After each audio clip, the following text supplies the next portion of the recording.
saya Tiara Kadir dari kelas 3B Bimbingan Konseling. Perkenalkan, nama saya Meriang Reini Brutarigan dari kelas B.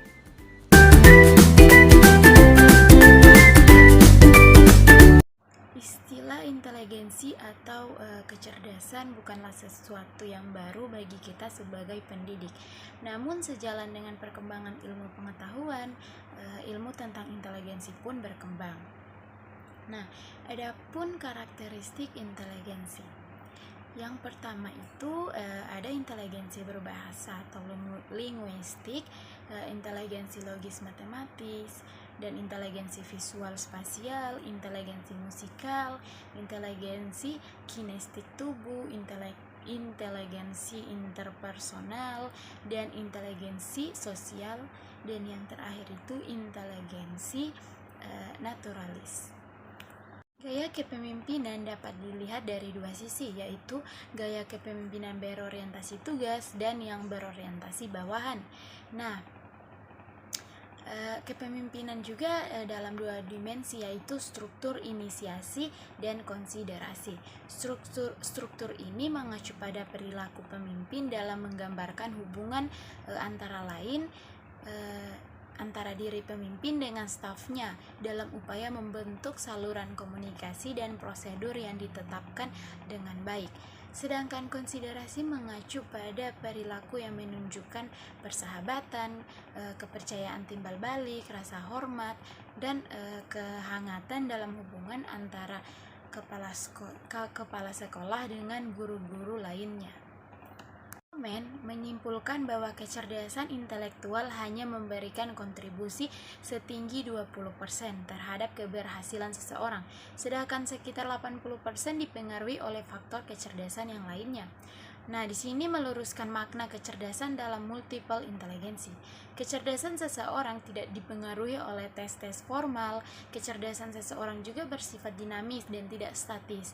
Tes yang dilakukan untuk menilai kecerdasan seseorang praktis, hanya menilai pada saat itu, bukan untuk 1 bulan ke depan atau 20 tahun ke depan. Menurut Gardner, kecerdasan dapat dilihat dari kebiasaan seseorang, padahal kebiasaan adalah perilaku yang selalu diulang-ulang. Pendekatan multiple intelligensi dalam pembelajaran.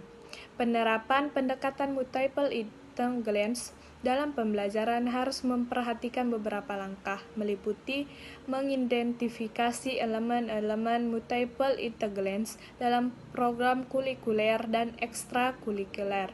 2. Meninjau kembali sistem teknologi dan program piranti lunak untuk melihat kecerdasan apa yang terabaikan. Yang ketiga, para guru merenungkan kemampuan peserta didik, kemudian memutuskan untuk secara sukarela bekerja sama dengan rekan-rekan yang lain. Yang keempat, proses pembelajaran dengan tanggung jawab tertentu bisa dipilih secara metode pembelajaran. Yang kelima, diskusi dengan orang tua siswa dan anggota masyarakat sehingga dapat membuka kesempatan-kesempatan magang bagi para siswa. Pendidikan tanpa multiple intelligensi. Kemajuan bangsa-bangsa di dunia ini tidak ada yang diperoleh melalui banyaknya undang-undang, kuatnya militer, atau berlimpah ruahnya sumber daya alam. Semua negara-negara maju yang ada saat ini memulainya dari perbaikan sistem pendidikan.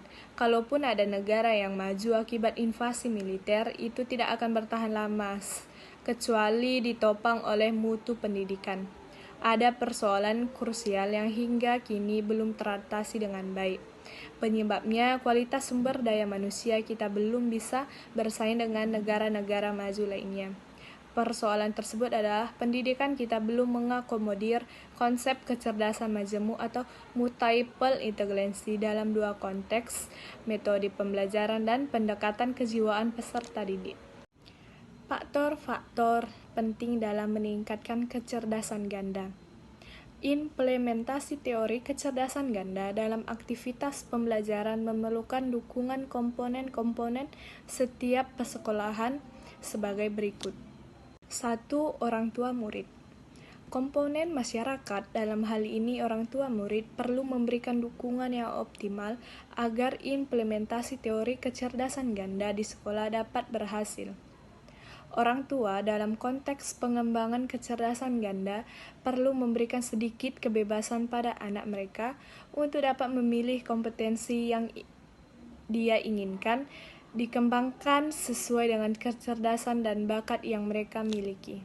Yang kedua, guru memegang peran yang sangat penting dalam implementasi teori kecerdasan ganda. Agar implementasi teori kecerdasan ganda dapat mencapai hasil seperti yang diinginkan, ada dua hal yang perlu diperhatikan, yaitu satu, kemampuan guru dalam mengenali kecerdasan individu siswa. Yang kedua, kemampuan mengajar dan memanfaatkan waktu mengajar secara profesional. Yang ketiga, kurikulum dan fasilitas. Fasilitas dapat berbentuk media pembelajaran dan peralatan serta perlengkapan pembelajaran yang dapat digunakan untuk meningkatkan kecerdasan ganda.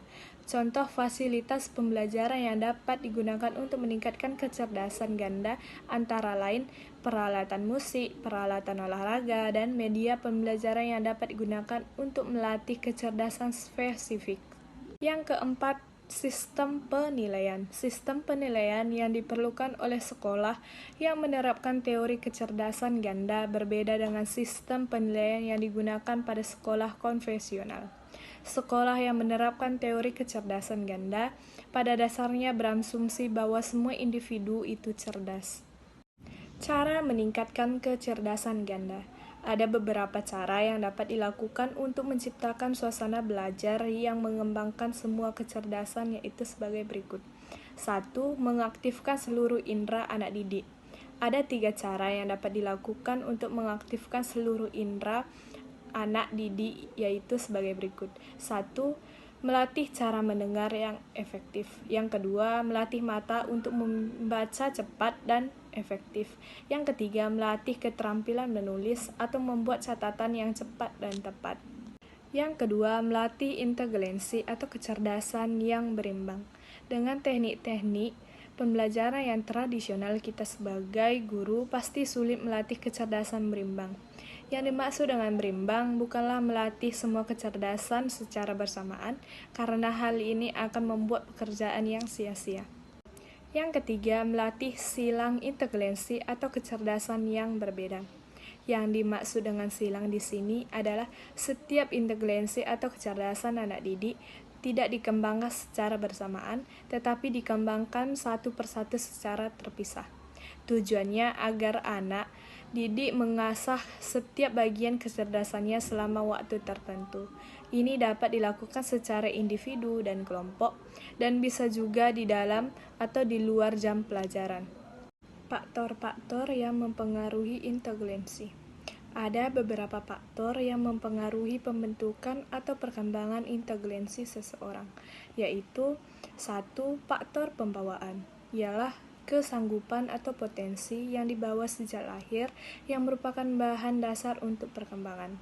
Setiap anak lahir dengan membawa potensi inteligensinya masing-masing, dan perkembangan inteligensi si anak akan dipengaruhi oleh kondisi inteligensi bawaannya masing-masing.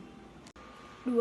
Faktor kematangan ialah kesiapan suatu fungsi atau potensi untuk dikembangkan. Perkembangan inteligensi akan berlangsung dengan baik apabila fungsi atau potensi inteligensi secara fisik atau psikologis sudah ada kematangan. Tanpa adanya faktor kematangan tersebut, perkembangan inteligensi tidak akan terjadi. 3. Faktor pembentukan ialah segala faktor luar yang akan mempengaruhi perkembangan inteligensi. Faktor luar yang bersifat lebih efisien dan efektif pengaruhnya dalam pembentukan atau perkembangan inteligensi ialah faktor pendidikan yang dilaksanakan di sekolah. Yang keempat, faktor minat ialah sikap senang kepada suatu hal. Minat ini akan berfungsi sebagai pendorong orang untuk berbuat atau berusaha dalam mencapai sesuatu tujuan. Minat ini sebagai faktor psikologis akan mempengaruhi proses pembentukan atau perkembangan. Yang kelima, faktor kebebasan ialah kondisi psikologis yang akan mempengaruhi sikap atau aktivitas seseorang dalam berbuat atau mencapai tujuan atau dalam mewujudkan dirinya. Orang yang mempunyai kebebasan tidak merasa ada beban atau tekanan untuk berbuat atau mencapai sesuatu. Ia dapat dengan bebas memilih atau menentukan kebutuhan, cara, atau tujuan yang sesuai dengan apa yang diminatinya.